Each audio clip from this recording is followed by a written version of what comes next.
97 F150 double din install with this kit. You got to cut the top right there.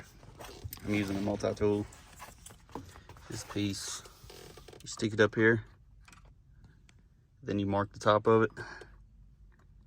The clearance for the top of the radio. You pull all that out. Let me finish cutting.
Now I gotta pull this out.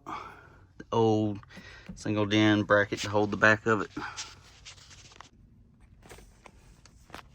Finally got that out. The hardest part of this is them screws go in from the back side.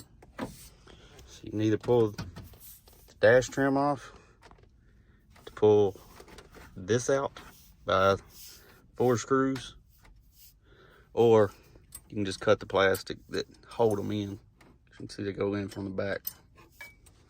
You gotta pull it out so you can clearance for the top, for the double din.